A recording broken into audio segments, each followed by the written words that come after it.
You poured years into the company. You stayed late, solved the crises, and sacrificed weekends.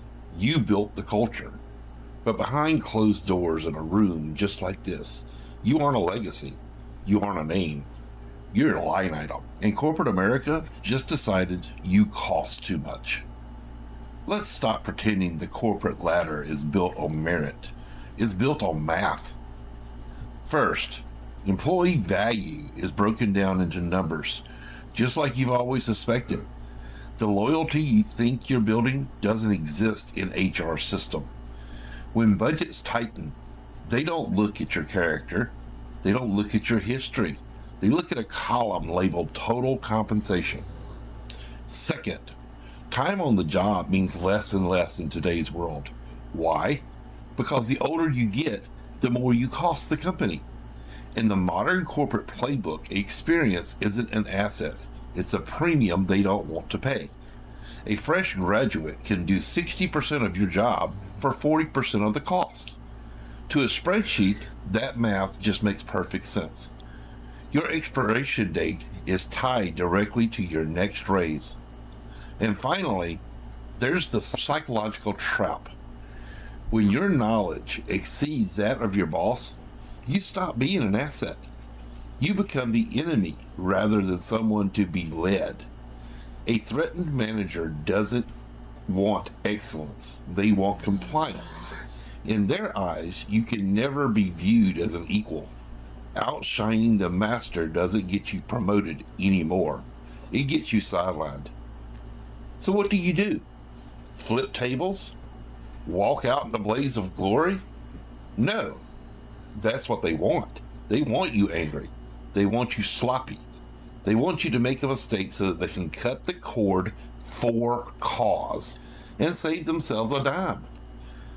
Don't give them the satisfaction. When the system turns cold and you return the favor, you don't get mad. You get tactical. Your only shield is the very system they built, the policy manual. Here's your playbook. First, quiet compliance. You do exactly what is asked of you. No more, no less. You adhere to the absolute letter of company policy. When loyalty is dead, compliance is your armor. Give them exactly what they pay for. Not a single ounce of free overtime or unrewarded hustle, but strictly following the rules.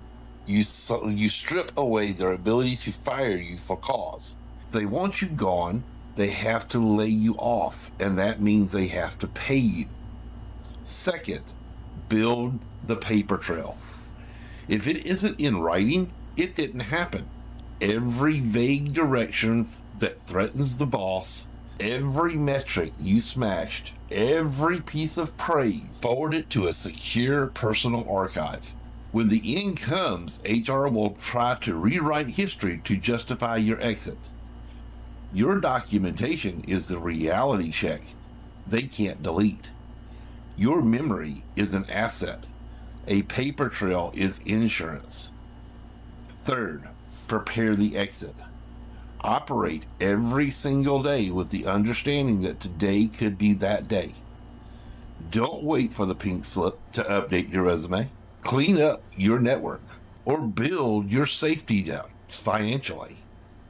The psychological panic of being let go completely disappears when you already have one foot out the door. You aren't being blindsided. You're executing a strategy you drew up months ago.